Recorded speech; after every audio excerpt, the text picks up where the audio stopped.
Hello, this is Odomne, and you're on the YouTube channel of the internet's most notorious ginger man, Thorin. Right, I'm here for another episode of Reflections, and my guest for this one is going to be Cabochard, who is a long-time, formerly LEC top laner, playing for teams such as Gambit, Vitality. People will obviously know he now plays for Karmine Corp, who at the time of recording is basically the best ERL team.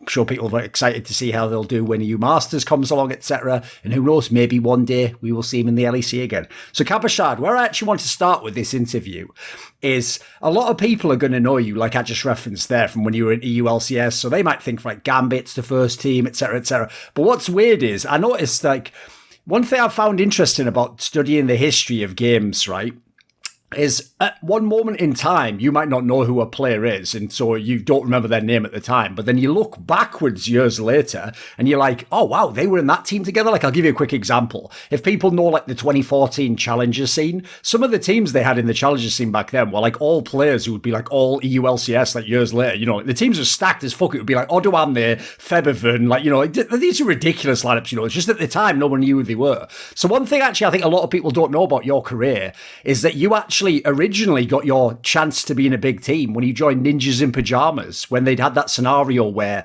Nukeduck and Mithy got banned because they'd been naughty in solo queue saying stuff. And at the time, it was the one where, if people remember, they had Alex Sitch in the team. They even had Forgiven briefly, but he got kicked out immediately. So Freeze was in the team. They had that player Koo, the jungler. Voidal obviously had been in Gambit. And you were actually the top laner of this team. It's just, unfortunately, the reason why people don't remember this team very fondly is it didn't qualify to LCS, and instead, it was people like Power of Evil and the others who went on to qualify. What was this period like? Because, I mean, if someone gives you an offer like that, dude, like, do you want to play with Alex Sitch and Freeze and, you know, players that have been top quality, you've got to take it, right? Yeah, so back then, actually, it was like maybe for 1.5 years, I was trying to get in the team with my brother, actually, like for the 2013 mostly. And we tried a couple of like French teams, but eventually they would disband like after, I don't know, 1 week or 1 month. And we had this qualifier against Cloud and Eclipse that you mentioned. It was like the team was Odoamne, Febiven, Koo. But we met them very early and the match was kind of close, but eventually we lost. And then I went back to grinding solo queue. And the first appearance actually that brought me to the big stage was subbing for Gambit, you know, at London, at the Wembley area. Yes, when they couldn't take some of the players because of visa issues, yes. Exactly, and this is when like I got the first time like into this big scene, like got to scream like the best team in Europe, and eventually even if we did 0-2, that's I think where I put my foot in the scene first, and then eventually I went in NIP. But I don't know, we played pretty bad, I thought, for like most of the season, and eventually we would get like 3-0 by UOL, and yeah, I don't know, I think we were just bad, I think. So it was just the opportunity, I think, that like got me thinking, okay, this is what I want to do, and even if it didn't work on this time, I would just keep grinding. Eventually I got Gambit like 1 month after. So Yes.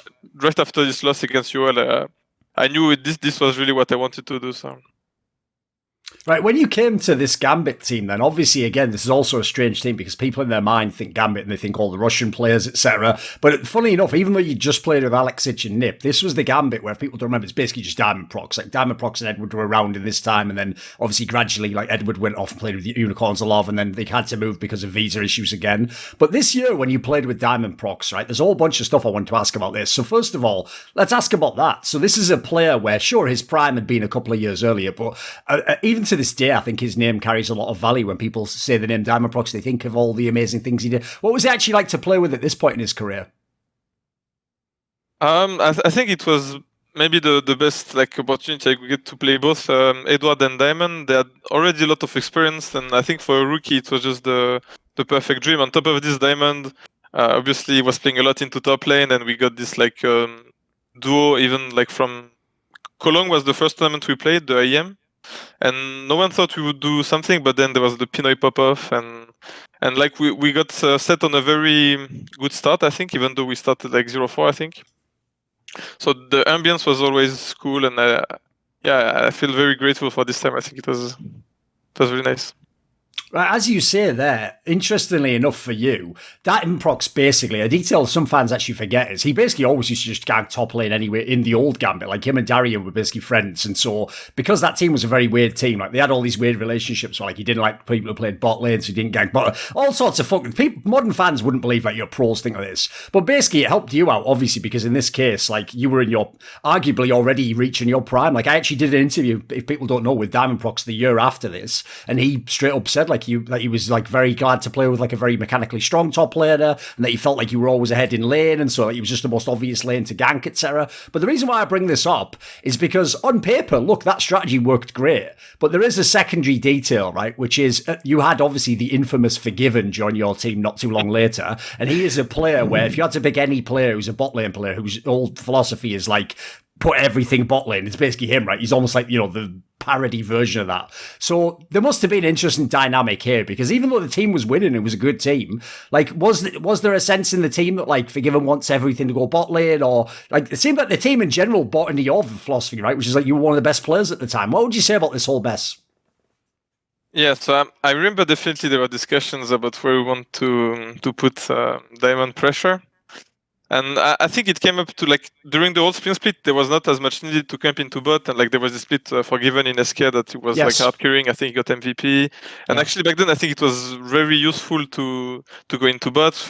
Like he was playing the Graves and Lucian, etc.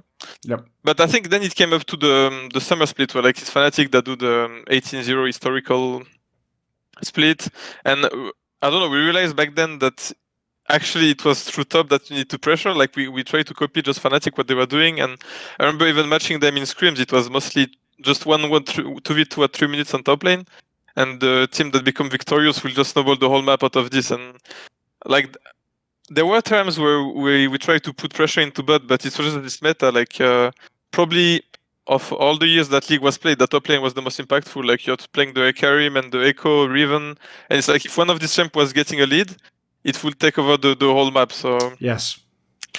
So I think even like after all these years, I think it was the right approach. Fnatic was stomping Europe doing this, so we just thought we were going this path as well.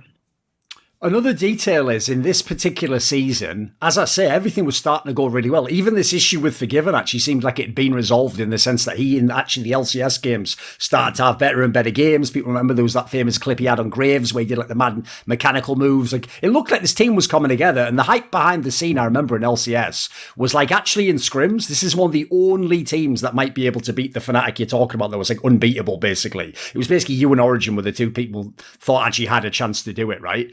Obviously, what happened was Forgiven.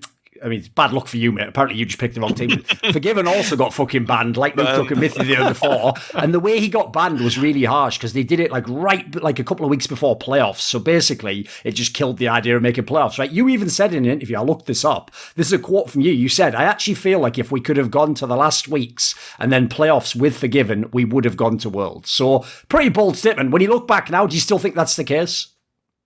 I don't know if it's me being delusional, but like we had this streaks where it's like we are winning 4 games and losing 4, then winning 4, and towards the end I felt like we're actually pretty strong. We dropped 1 game to like Giants, who just bad game, but the rest, yeah, I thought actually we were very strong, even judging from scrims. And I mean, it's hard to recall now, like if we could have done it, but back then I was pretty certain, yeah, if we could have this 2 last game with Forgiven, we would like do really well in playoff and then into the gauntlet probably, and yeah. Right, one last thing on that particular lineup, because obviously after this Forgiven left and he went to H2K. So listen, people will understand, obviously he's told me half this shit, so I want to get your side of it. He also made it sound like it wasn't just that, you know, the team sat down and all decided, like, you know, very democratically, like, where are we going to play and how are we going to play? He just made it sound like, well, what do you expect? You know, the coach is French, the fucking top lane is French, you know, they figure it out among themselves that I have to do whatever. Like, how much, what was your relationship like with the coach at the time? Because obviously he played someone who played with you for a while. Oh yeah, I had a very good relationship. I mean, I still have this day with Sean, obviously. I don't know. I mean, obviously, my judgment will be like biased toward thinking that no, there was nothing that pushed toward this direction. More, it was just the team decision. And I think he had to tell him this, because like we're a team and we're not playing on Forgiven, so there has to be something behind it. I think in his mind, and it's just Forgiven trying to live up to Forgiven. It's like what people think of him. I think that's okay. And maybe as well, it goes back to the relationship with the jungler as well. I don't know. I was very good with Diamond. Maybe it was a bit less, and Diamond was like, "All right, let's just gank top lane." When you actually played with him, was Diamondprox still doing any like innovative stuff? Was he trying like crazy picks and new builds and stuff? Was he just a normal jungler at this time?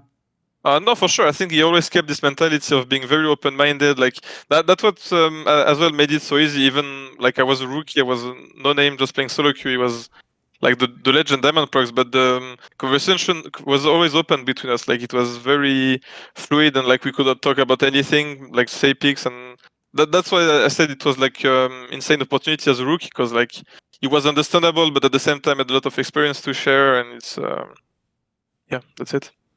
It must have sucked in that sense that, like, listen, forget all the other people getting banned. He just can't play in a ULCS anymore. At this point in time, like, there was that weird scenario where, if people don't know, from what I remember, it was something like, it was actually on, like, the German government. Like, they set some sort of terms that you had to make X amount of salary per year. And even though the amount now would be laughable, I think it was only like 40,000. Back then, 40,000 salary was a lot more than most people made in a ULCS. And people don't know, the scene grew a lot since then. Was it a bomber that, if people are following this storyline, it feels like you were just the most unlucky fucker of all time in the first few years. Every single time, like, a teammate's getting banned, or someone can't play, or something goes slightly wrong. Like, did you ever feel like have you got a cursed career or something?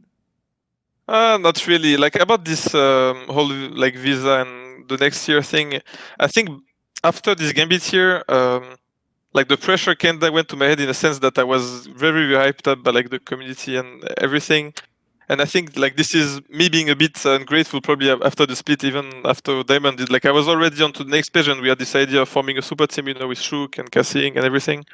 So it wasn't as much the visa thing as just us trying to form this super team and eventually going into this direction with Vitality.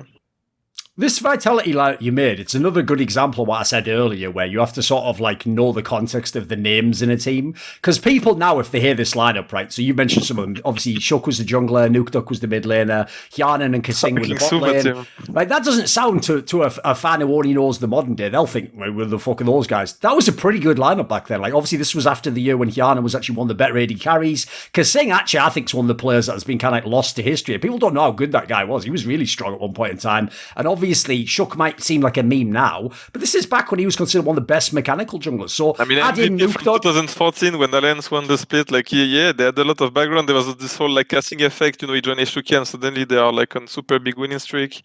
So for sure, like we thought as well when we formed this team that we were all like top 2, top 3 at our roles, and eventually it went very well at the start, but just we faltered in playoffs. This is what I want to ask about, because actually that's one of those examples of where I always feel like LCS doesn't always give the best storyline, because what people tend to do is they look at the end of the playoffs and wherever you placed, in their brain they say, right, you were always that number of team, and that's the end of the story. They don't realise like if it was an open circuit and you won one tournament in May and then you lost the tournament in July, no one goes, well, you were shit in May. They know that like in May you were the best or whatever. So as we're saying here, right, in the regular split you were absolutely one of the best teams in the LCS. Like, this team was like a super team. It was doing really well, and you personally were actually one of like the main carries of the team. Now, when it came to the playoffs, off the top of my head, I can remember this. Isn't this when they like did one of those classic Riot meta swaps, where basically like it was almost like they tried to make it so carry could like basically you had to play like fucking Nautilus top laners after this, right? After all these carry imagine the meta shifts from like Lucian Graves to Nautilus and Poppy, and it was us failing to adapt to this. Like I get it. I think that's why I'm not too mad about like meta shifts or everything, because I think to become a very good League of Legends player, you have to, like, it's part of the game, the game is going to change and you have to adapt. So you not being able to read the situation and adapting correctly is just like failure as a team, as a player. So I think we were like probably the best team around week 4 or 5. This like, we were like, I don't know, 7-2 or something. And then there was this break for IEM or something, and we took a full-on week break. And that's when the patch hits. So we are like 1 week late to just playing, and suddenly we are winning a bit less, and then we get... it's like the meta was Enchanter support and hard carry top, and suddenly it shifts to like Nautilus and Trundle support or something like this. It's like full lane swap meta, top lane have 10 CS at 10 minutes, and the game was just redefined, and we failed to adapt. Fnatic came on strong even though they had like a shit split, and we just lost in quarters. This was also, I remember, the year when later in the year they effectively like killed lane swaps. Because I remember that also like fucked a couple of, I think it was Giants or whatever, was got like completely wrecked by that. Splice as well, I think. They Yeah, there a lot. was a couple that definitely like they were the masters of it, right? At this point in time, though, what I want to ask about is that factor. It's true, after basically 2014, you can play carry picks in the top lane, but a factor that fans probably wouldn't remember if they don't know how lane swaps worked is usually the lane swap was specifically to help out a bot lane matchup, and usually the person who sort of like got fucked by it was whoever your top laner is, because sometimes he had to just have a terrible matchup, and top lanes used to be way behind on CS, all these shit, 'cause of course they were 1v2, right? So give me some thoughts on this era. Like, what was it tricky to play around those? I've heard basically your whole team had to understand the lane swap, otherwise it just would usually work, right? About the whole lane swap meta, I think there was something very fun and like just being able to understand the strategy and trying to outplay the opponent. And it was like a chase game, you know. And that part I felt was a good like way to get better on League of Legends, but not on the mechanical part, but just trying to predict what the other guy is gonna do. And basically back then, if you are one wave ahead on a push or something, you are almost winning the game, because suddenly you get one tower ahead, and like it just snowballed very, very hard. And yeah, as you said, it was to put the top like the top players were basically supports having 10 CS, and sometimes I remember SK, for example, with Svenskeren, they were trying to abuse this meta to just get more for the jungle, for example, even though it was normally to get an AD carry ahead, like a Vayne that needs to escape laning phase or something. Like SK were, for example, picking Nidalee and then trying to farm three quarters of the map and put Sven ahead.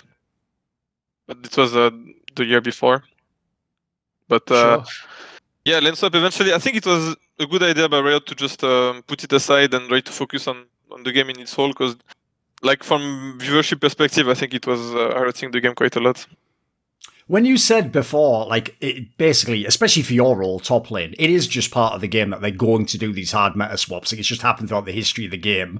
And also, as we're kind of talking about with the whole lane swap thing here, there'll just be times in the game where, like, of all the different roles, people are going to prioritize other lanes than top lane. Like, at the moment, for example, if it's ever the case that you can play top lane and bot lane, it doesn't matter how good your top laner is, the other players just go, yeah, but there's two players to gank in bot lane. You know, like, they use all this fucking logic like that. Right, so with that said, though, like, this does seem like something every great top lane has to just accept. Like, there's no point complaining because it's going to happen. And I've noticed in your career, yeah, in this early period, maybe you were a player, maybe you were like the forgiven of top lane, like, I want to carry all the time, give me all the champ. But people will have seen, especially in the later days of Vitality, the last few years, you definitely adapted to times when you play through bot or you have to play low resources top, right?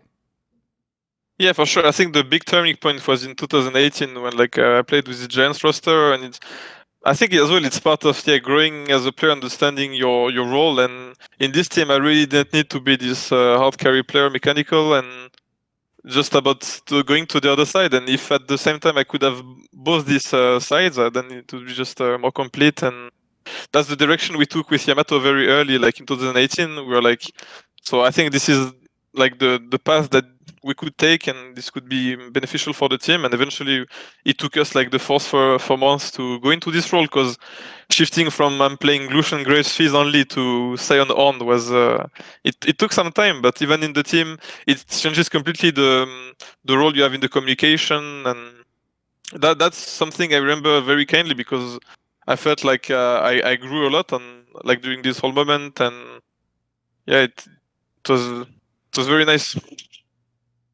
When you actually played a few years back with Nukeduck, can you give me some thoughts on him as a player? Because he's obviously played a long time in his career, I'm sure, and lots of ups and downs. Was this a good period of Nukeduck? Yeah, I mean, for Vitality, I think it was the worst period, because it was just the time we were always going 7th, and we were trying new things. It's like after this Huni reign over, like took over Europe, we're like, all right, so this is the solution. You just bring Koreans and they're gonna carry your ass. So we tried first with Police and Mighty Bear. But as you say, this was 2016, and this was still a lot of lane swaps, and I think communication was like the most valuable back then. And if you're not able to speak to your AD carry or to your jungler about what you want to do, it created a big like problem in the team. And eventually we're like, okay, so after the splits, we tried to play with Koreans, but they were just solo queue, like challenger Koreans. Let's bring in Ashani. This guy has experience. He has won in LCK.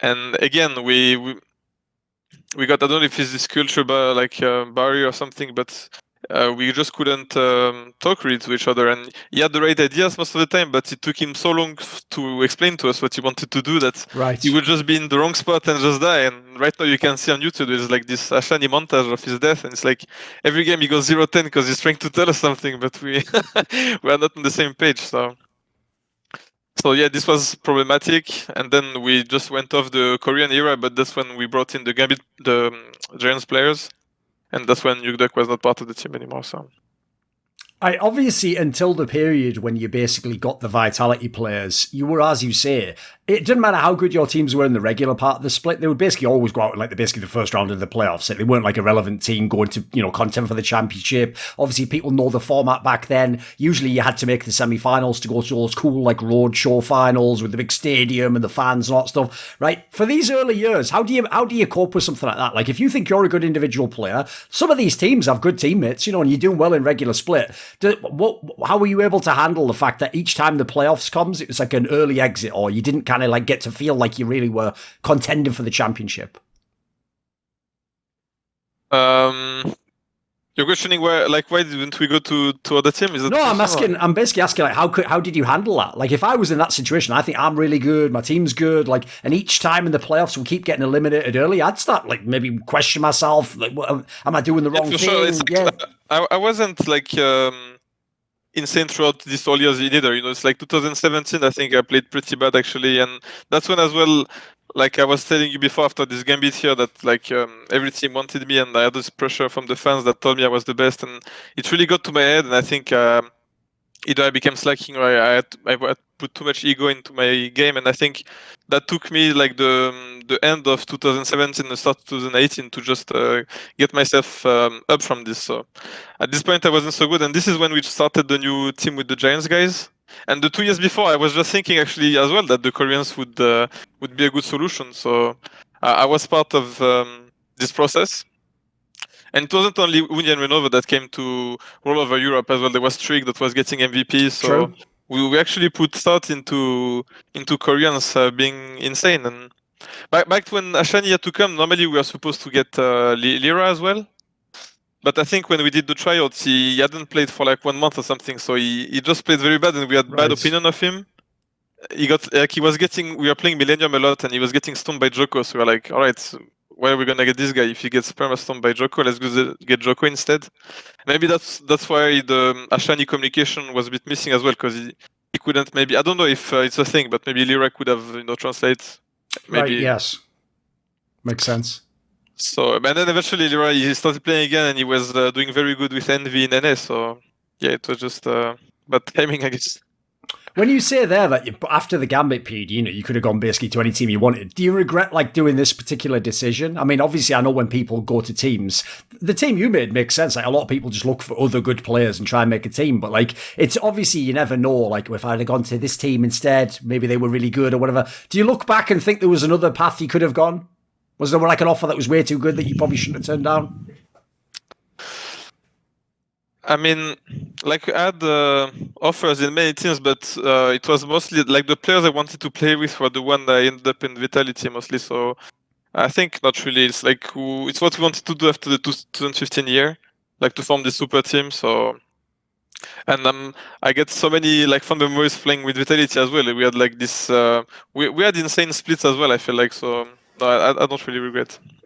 Right, as you've mentioned previously, the real Vitality to most people is the one that was basically the Giants Corp, and then they added you, obviously coming from the org previously. Right, this was the team where I've always found this a very interesting team to watch, because funnily enough, much like the mid laner Jiizuke, it's a team where if people try to look at all the areas where they're not good, they're going to flame them. But if you look at the areas where they are good, they're really good at those things. So in this particular team, people know the strengths of the team. You could be amazing in the early game, the jungle and the mid always found a way to get kills off somehow and to get Jiizuke activate. You were obviously one of the best players in the league.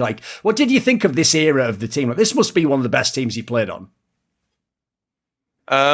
Yeah, for sure. And as well, it's because after 2017, we had this another time with the Koreans that didn't work, and we had in 7th, and I really took some time to question myself if I wanted to keep going in this, because it was just repeating split after split. And so I just told myself, okay, let's start one more time and we'll see how it goes. So and it clicked pretty fast, and it was very refreshing to have these players that they were not really rookies, but they were trying to, like, in ERL for some time, like 1 year or something, and getting into LEC, we could see that it was just the beginning for them, and they wanted so much more. And taking part of this project was, yes, very insane. We are all connected, all on the same page, and yeah, as you said, even if what we are doing was not maybe like the right thing, we are just going all in and playing together, and then Jiizuke started playing very insanely, and we knew that if we put resources into him, and then when you would get like a solo kill with Echo on side, like against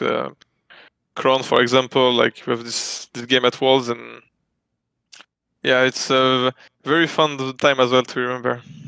Right, because at the moment Jiizuke plays in LCS, and you know the way like Americans fucking analyse all the European players. You have to basically be like faker, otherwise they're just going to find some criticism, right? I've saw recently he's trying to like battle that by saying stuff that he's not a coin flip player. Now I know what he means by that, but listen, if I had to put like the dictionary definition for fucking coin flip mid laner, he'd be like just the image next to the But I know what he means by it. He means by that like he does know how to lane, and you know he can play champions that aren't just like all in. But let's be real, he's a mega aggressive player. Like what's this guy like? What's it like as a teammate? Because some of the moves he makes, like, I find it hard to believe these are actually like planned or like, you know, like communicated. It feels like he just does them.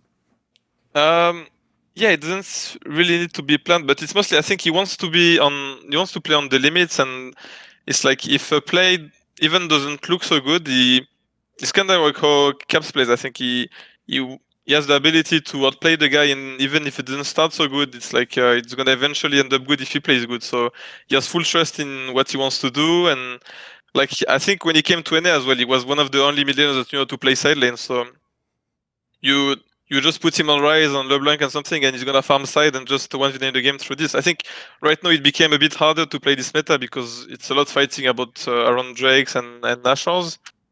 But having this mentality on top of having very strong laning phase, I think he's like as well. He sees the game a lot about how he's gonna interact with the jungler, and I think that's why we had a couple jungler changes. But he wants to be a lot involved with the process with the junglers and just move on the map with them, you know, as 2v2. So that's how he sees it. Right, in this team, another figure, funny enough, this actually shows you that this guy obviously has a personality, because normally coaches aren't like that big a deal, you know, they're just the guy who does the draft. But YamatoCannon was one of the biggest names in this team, actually, and obviously now he's even in Fnatic, his career's gone to bigger things. Right, what is he like as a coach? Is very focused on the players' needs and trying to create discussion between the players and just making things very smoothly in the team. And he was someone very easy to. I mean, he still is someone very easy to talk to. Like if you have anything to tell him, he is this guy that can adapt. Like if he needs to be harsh and tell something to a player, he will, but it's not gonna impact the relationship with him. And he can be the brother, the coach, like everything is very, very complete. Since in your team, this was the era when like his profile was very big. I don't know if you know this, but behind the scenes, a lot of the other like coaches and experts in League of Legends, people who do talk shows, they always used to basically like at least soft flame him and basically just be like, oh yeah, he's great on camera, you know, like he got a great voice, blah, blah, blah. But they all sort of tried to make it seem like, oh, he doesn't know that much about the game, you know, he's pretending to or whatever. But I have to say, your team, and in fact all his teams since then, it does, from the outside, if I just look at the effect when he joins and what the team does, it looks like he has a pretty good idea for like figuring out like a system that the team can play through. Like in your team in particular, again, a lot of these players have been flamed before and since for flaws in their game, but in this team, they all function together. I mean, that bot lane now gets mega flamed, but they even were able to work through this. So what would you explain in that sense? Like, did he have a good sense for like people's strengths and how to use them? Yeah, for sure. I think that's part of the thing. He understood what the player was very good at, and he was not trying to. He was trying to push the strengths to the maximum, you know, and that's what made the team very good. Even we had these games against like Genji, or it didn't start so well, but when we start grouping, suddenly it starts going smoothly, and we follow each other. And what was the start? Yeah, as well. I think he has since he used to be a player, and he's always pretty high on the ladder. Like he has good understanding of how the matchup should be, and I think that helps as well. Like when you need to review, and he's a good player, and he knows like what it was to be a player. So it helps being like empathic with the players, and that's the coach is. Right, obviously everyone knows that like infamous speech he gave at Worlds, which was like, it was like some out of a fucking movie, like, you know, like at half time, Yeah. like, say, we're going to save the world, boys, or, you know. But give me your thoughts, since you were a player. Like, what was the vibe of what he was trying to communicate there, do you think? It was not the only time he had this speech. Like, it was maybe the only time it was on camera, but a lot of the time for us before like important matches or something, when we are having this huddle, like he was having this these speeches, and this was like the direction we need to go in the game, just focusing on what went wrong well in the training, and just motivating the troops, and then we're just going ready to go to war. And it was just getting the vibe up, and it was one of his big strengths as well. Right, I've got one question about this. I'm not going to make it rude, because in interviews generally, like I have a different style from normal. A player who was a teammate of yours who has been flamed a lot, especially in the last couple of years, is Jactroll, obviously the support player of the team, right? But I will say, one thing that I find interesting is, this is how you know player opinion can't be the same as fan opinion. If someone really is as bad as fans are saying, you just wouldn't get in this many teams, that you wouldn't keep getting chances. That actually suggests to me that like in scrims the guy does well, or in the tryouts he does well, or in an interview before he says the right thing. Like, I explained this guy to us, because obviously fans, they just think he's bad, mate. So can you give us some sense of like, what did he bring to a team? Why do you think he has had so many chances? Yeah, give us your take on it. Oh, I mean, I think he very well deserved all these chances. Like, you can see, same at Worlds, you know, when the big match hits, like the game against RNG is fucking mad life on Thresh. You know, he has these insane performances, and it's like his work ethic is very insane. It's like he has a lot of dedication towards the game. Supports, I think it can be like Hilly saying, you know, he has these games where it's like 0-10 because you need to go in, and suddenly it's gonna look very bad. But I don't know if it's more towards the role, but no, I think fans as well, they were critical a lot towards the 2019 year, because at this point him and Attila, they were starting to not get along so well anymore, and it showed on their games for sure. Like, a lot of games were lost because they were taking bad trades level 1, but he's always very high in the solo queue ladder, has always this very good mechanics, and even in ERL right now with Smithix he's doing good, so I think he deserved all these chances, and we might see him again in LEC for sure. I have a few questions actually about some of the other junglers you had in Vitality, because famously you changed through a lot of them, right? So one of the most infamous ones is, of course, Gilius, who at the time, I have to say, it seemed like he was going to be a player that was in the team for a long time. He had like the right sort of similar vibe to everyone else. In this system I was talking about that Yamato set up, it seemed like it was almost like a literal fucking clockwork there, right? Level 3, now you gank the mid lane for everyone knows how it goes in those games, you know. So what happened with Gilius? Because obviously he's had this famous thing in his career where, funnily enough, it has literally been Kikis who's replaced him a bunch of times, and for some reason he just doesn't last in teams. Like, can you explain this? Because I didn't get the feeling that like the team disliked him or whatever. So what went wrong? What was good and what went wrong? I mean, what was good is that he was very big voice in like this. We go in and we're not afraid, you know. And that's where we started as well. I think 7-2 on the spring split, when like nobody thought we would do that good, because we didn't have so good players at every role, but just we were going in, and he was taking charge and he was pushing for this. But we realized after the spring split that just something was missing, and we wanted more. And like, I think it kind of showed when Kikis came in that we were going in, like the four of us were going in one direction, I felt like, and Gilius was going in the other. So something broke after spring split, and the moment Kikis came in, we just wanted to give ourselves even more, and just we are telling him, okay, go invade enemy jungle level 2, we're gonna push every lane, and that was the playstyle we wanted to put in, and we didn't manage to do with Gilius. So similar question about Kikis, because he also has a theme of his own in his career, which is that he always joins to replace someone. The team nearly always does better in the early times. Off the Gilius, yeah. He joins, he replaces them, but the team does better, but then bizarrely he doesn't tend to last either. He tends to then be off to another team the next year. So what's the deal with Kikis? He obviously brings something to a team. For sure, like you see when he came in, I think our record like was 10 wins for 1 loss right after he joined or something. Like, we were beating everyone really, and maybe that's part like us just wanting to prove even more, because we had a new player, and as well him understanding what was his role in the team.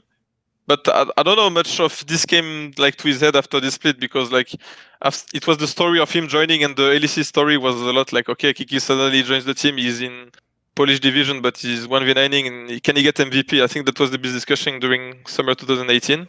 Okay.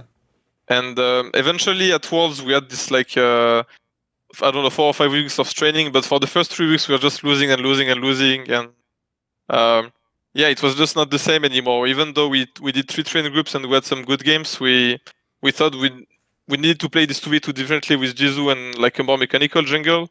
We had already screamed Africa Freaks, and we knew Mowgli was the guy that could bring this to the team to play more onto this mid 2v2 into side. And yeah, that's what the direction we took afterwards. Right, when you brought in that player Mowgli, as you say, he obviously was on Africa Freaks before, right? Is he someone, you had the issues before with Koreans. Did he actually have good English when he played in the team? Could he communicate properly? I think that's as well, like, that was the big reason when I was not too much leaning into getting Koreans, obviously, because after the 2016, 2017, I was like, something is, like, we tried already enough and something is not working. It's useless to try more. But he was the first Korean that I could see was trying very well to mesh into the culture and like putting a lot of work into learning English. And yeah, actually, he was speaking English good. Probably the only Korean sort of all the Koreans I've played with, and that's why once again I think we had a very good start, but lost to Fnatic in quarters. When you actually went to this Worlds, like, as we've discussed from the rest of your career, you had splits where your team, was a team that maybe people thought would go to Worlds, but didn't get to go for all those years. When you finally went and you had this ridiculous scenario where it looked on paper like there's zero chance to get out of this group. Like in this group, maybe you could have beaten Cloud9. That's what people might have thought, like, to be kind to you. But Gen G was still, I mean, they were the reigning world champions, and obviously RNG at the time were like the best team in the world. When you got drawn in this group, did you think it was like the group of death? Like, we're fucked here. We thought it was the group of death, but we already that, like, we always had this thing in us that we really believed, and like it's not something that was too hard to believe that we wouldn't get out of groups. And even if we had these strong teams, we knew that we could do it. So yeah, I remember just when they revealed the group, it was like a bit of a shock at first. But then we're like, okay, let's just get back to work, and we know we can do it. We didn't. Was it actually a case that, like, before you even had the results in the main tournament, had you already had, like, scrims that suggested, like, it might be possible to beat these teams and do well? About scrims at World, it was very strange. It's like we came in, and yeah, for 3 weeks straight, we just get 0-5 or 0-6 by every Chinese or Korean team. And suddenly, I don't know, something starts clicking, and we start to win. It's like we start to go even, and then there is this first game on stage that we beat Genji, and like from this point onwards, like, scrims were actually pretty good, I think. I mean, very good compared to the first weeks, but then pretty good compared to what we thought. It was a bit of a shock the first game against RNG, because I think this is probably the game where I felt the most like helpless on my career. When we played against them, we felt like we had the least opportunities, like they were closing every window, just playing very well to their strength. So going into the second day was like we have to play the 3 return matches. We thought, okay, Cloud9, we are winning, we just threw the game. Genji, we already beat them. So if we get these 2 more games against, then we are probably out of groups, because we thought RNG would do like 6-0 or something. Yes, yeah. So this was the goal, and then yeah, we beat RNG with like Attila on Draven, and this game where we get all our picks, and then we're like, okay, then it's fucking doable. We beat maybe the best team in the world.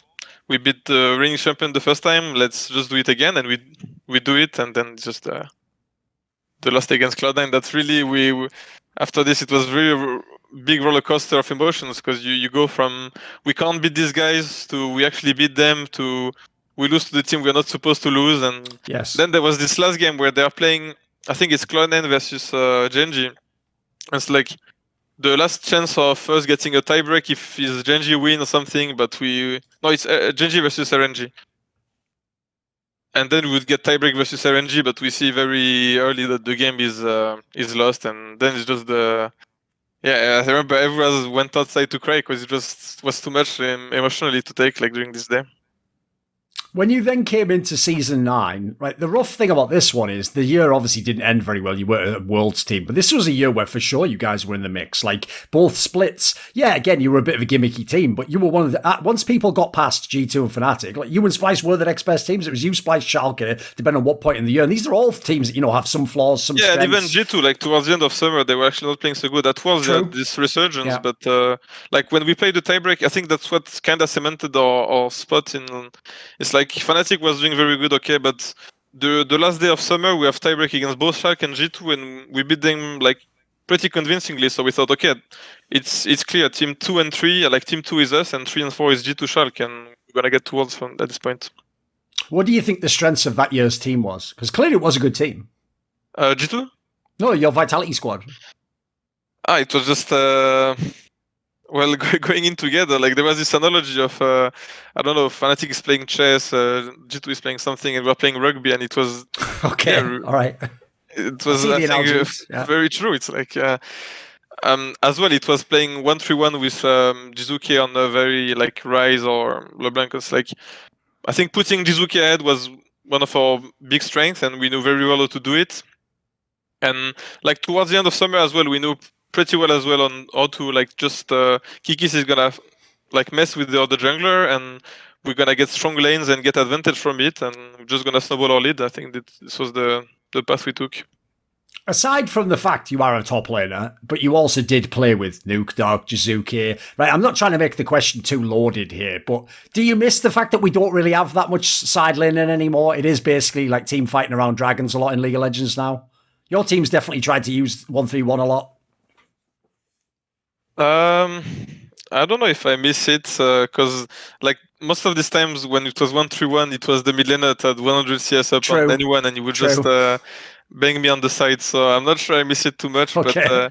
But there were times where it was like, even like 2018 in spring, we were playing Jace Rise already a lot, and we were trying to push this 1-3-1. And yeah, it's part as well of Yamato coaching. Early decided, like we decided together, it was something that was working very well in scrims, and we would try to play this more and more, even though some teams try to do something else, and we try to become very strong at this and just keep pushing it. Right, season 10, just on paper, looks like a waste of time, mate, because unfortunately, like, the team never really even got to play, because obviously, like, Milica was supposed to calm, and then he couldn't calm, and then you had all those swaps of, like, the player. And the sad thing is, dude, even some of the swaps, people don't even know. Like, for example, every fan who only watched LEC is going to think Saken sucks, right? It's like, dude, just go and watch him in the ERLs. Now, he's one of the best players in the whole fucking, like, literally all of Europe. Like, this guy for sure will be in LEC one day. So I feel like that team, it's like a mixture of, you never properly got the team because of the visa issues, but then also, people just didn't always play their best when they did get subbed in. Like, this year must have been a bit of a waste, right? Yeah, it was really a shit show. Like, from the very beginning, I'm not even sure it's a lot to put on the visa, because even when Milica came in for, like, summer, it's not like we became suddenly, like, one of the best teams, you know? So, yeah, it was just, like, for me, it was the first time I was... I had a very different approach than the coaching staff, and it was just not working. I think all the coaches I had before were trying to go in the same direction and have the same ideas, but this time around it was really not the case. So it ended up being just bad. And like during the summer, it was just okay. We can't play this. We can't play this. Just put a tank top and whatever. And it was a shit show. Do you think actually individually you had a down year? I mean, for sure, yeah. It's like it's clear towards the end I was not putting as much effort, you know. So, like, I was playing worse, and if you compare to years before, it's like as well. I had few games when I was actually playing these champs when I could push it, and I remember the games I had the opportunity, I was actually doing not so bad. Like for example, the Olaf, I don't know, against like I solo killed Alfari, or the game against Fnatic when I renexed on I killed Bipo. It's like these games. Maybe I could push it more, but as well, I was playing less solo queue than I am right now. I was before, and yeah, I was not at my top level for sure. After this year, I was shocked that you aren't still in LEC. That you, if not this team, join a different team. You know, there's plenty of squads. In fact, everyone sees now, yeah, these teams are all just taking rookies from the RLs. They're taking people who've never played. Was this a surprise to you as well? Like, did you actually get offers? Very few. It's like, and it was like only very bottom team. So I was not so surprised. Like the year was disappointing for sure. Like in 2019, I was like in spring, I was MVP for top lane, and suddenly we're doing 9th and 9th, you know. So I think it was fine, and it was as well okay for me this spring to take some time off and like refocus on what I want to do, where I see myself, and in which composition of team I want to see myself succeed again. So that's why I took this time off, and now the K-Corp opportunity came in, and I'm just back on track. Did you actually get the sense, though? I mean, you were talking earlier in the interview, you know, if after Gambit you had all these opportunities, do you think people have a different perception of who you are as a player now? Like I said, for me, I put you in the same category as I do like Odoamne. It's like, even if you have one bad split, like I'd have to see a lot before I'm like, this player can't play at LEC. Like, you played for so long, so many years of being good, you know? Yeah, for sure. I don't think I'm done, and I think I have a lot to prove again. So I'm not too worried on this part, and if I have to prove myself through ERL, like it's fine. It's just what I will do, and it's no problem. When you said before, like some of the coaching staff in some of these teams maybe didn't have the same philosophy, can you give us some thoughts? Like, what is the Cabochard way of playing top lane? Like, it's carries, right? I mean, no, because as you said, like towards the end, I shift to this direction. Was like at Worlds, I was playing mostly Sion and Ornn and Urgot, you know, and it's like we're actually not so good playing around top lane with Kikis. We played mostly through bot, and we had all these Draven games, and I think it was completely fine. So it was not as much the picks that I wanted to put in, but just being more open-minded and view scrims, or like you have 150 champs in the game, you know, and if you're just trying to play 2 or 3 champs, I think it's very narrow-minded, the game and view of the game, and it's not something I wanted to see more. As well, I felt like the coaching staff in 2010, they were trying too much to like, I think it's good to use analytics to view the game, but they were just trying, for example, this champ has 60% win rate to this champ, we're just gonna draft this on 1-2 and not take the whole picture in consideration. Right. And yeah, I think it was reducing your player strength and not playing to this, and yeah. As you said, obviously, since you didn't come to LEC, instead you've now gone to Karmine Corp, you're playing in the ERLs, right? And that's something I have noticed, is that a lot of the big names who didn't get the offers, some of them just stop playing and they just sit around and think, right, well, you know, I hope I'll get it one day or whatever. Like, did you actually have the mentality, like, I want to play in LEC again one day? Did you think, is it fine to just play in the ERLs? Are you trying to prove yourself? Are you trying to show that, like, I am better than people thought? What's the philosophy at the moment? I mean, right after Worlds, it was very clear to me that I wanted to just get back in. Like, even if it was this emotional wreck, like, this was the goal, to get back to Worlds and to do even better at Worlds. And I still have this in mind. Like, it's, even if I was playing in LEC for a very long time, I don't think at 24 I'm too old, you know, to have the mechanics or something. So yeah, I want to prove myself again, and it's like I know I'm very capable. So I see myself in LEC and at Worlds in the future.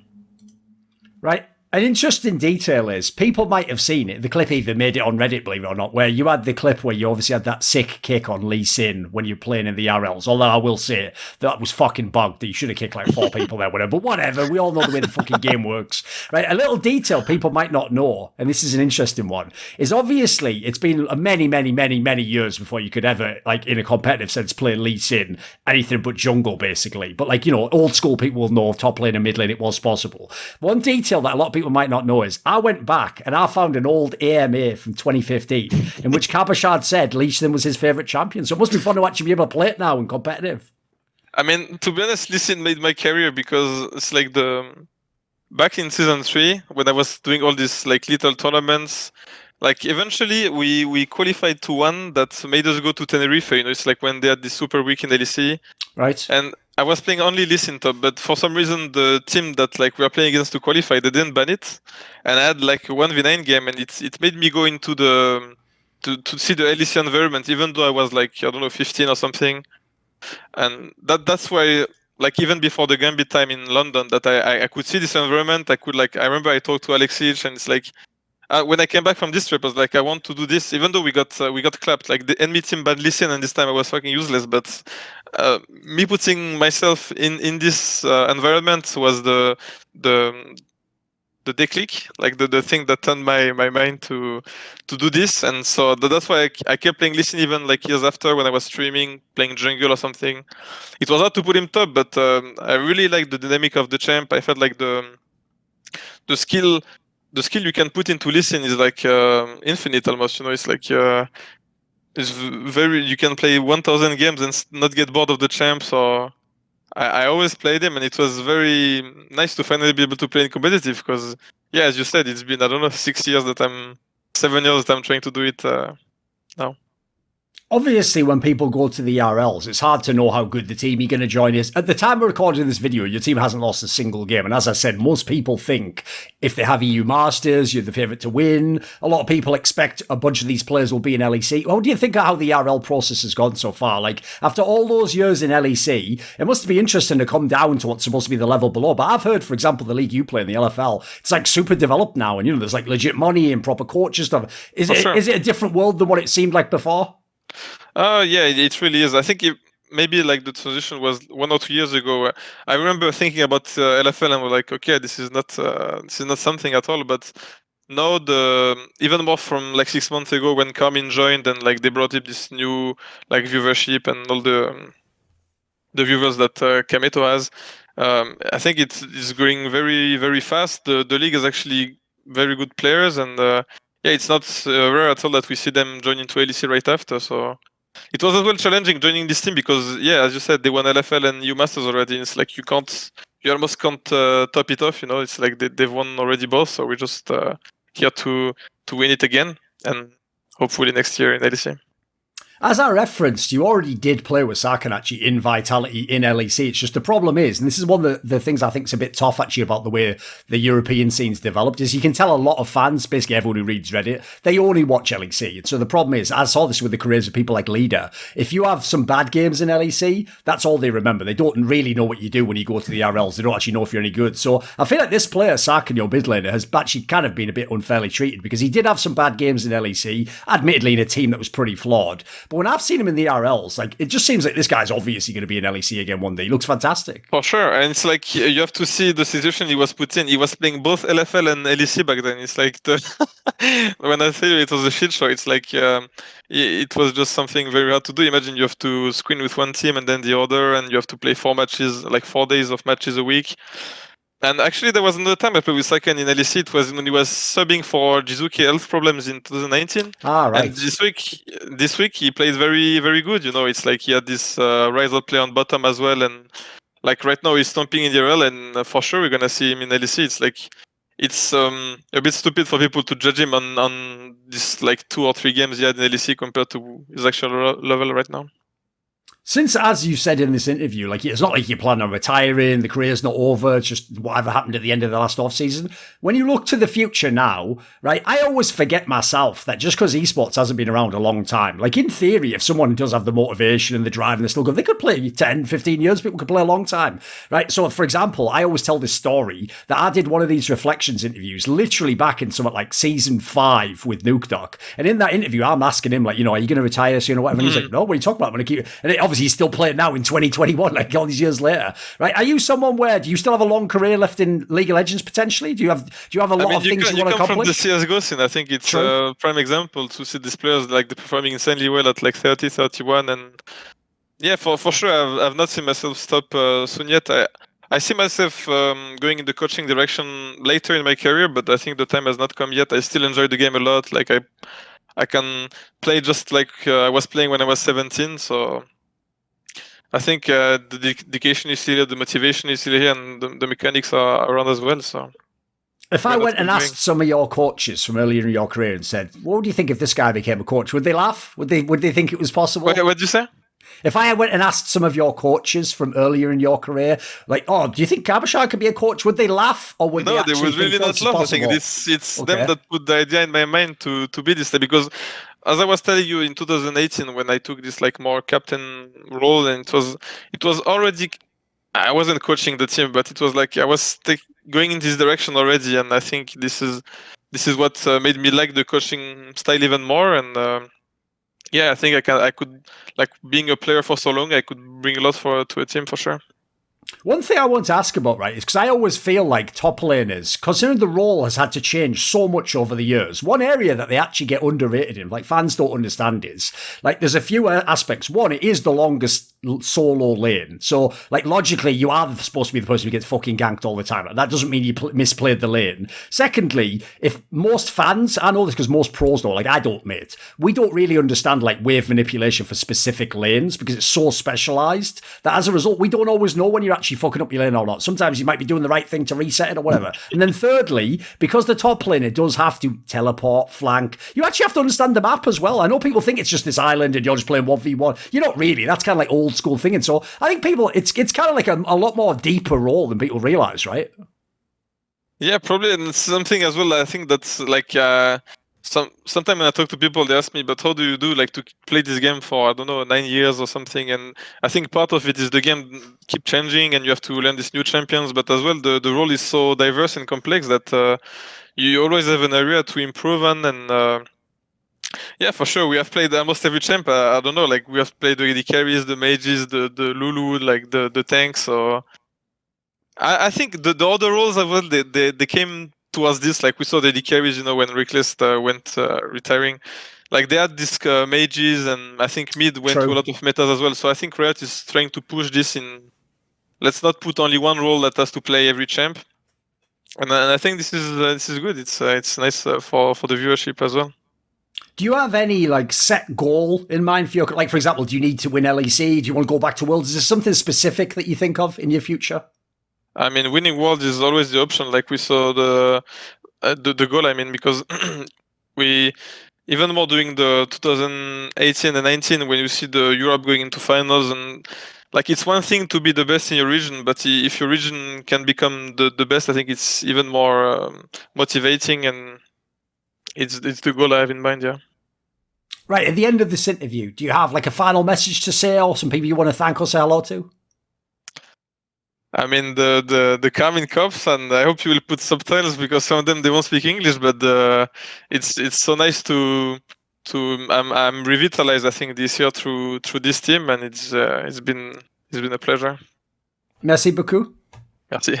This video was kindly supported by Eddie, Chris with a K, Lager15, Shenlong, Wisetown, Zachary Carter, Zach Smid, Adam Oaks, Alexander Rao, Adamosity, Chris, Dean Tanglis, Doomsayer, Eric Hillerstad, Hades, J Dobbs, Jensen Gore, John Shelton, Joseph Ginsberg, Kovacevic, Tobias Bernasconi, Zumba, Zyrathenia, Bot Pounder 420, and a special thanks, as always, goes out to Jerky's Minion. Would you like to suggest a topic or guests to come on my shows? Do you want to ask me a question in one of those video AMAs where I might even insult you in a funny or maybe obnoxious manner? Do you want teasers for my upcoming content, things I'm thinking of, what I might be changing? Do you want to take part in one of those long discussions where we go all over the place with the big donators? Well, if so, put your money where your mouth is using the Patreon link in the description box below to join the Screwluminati today.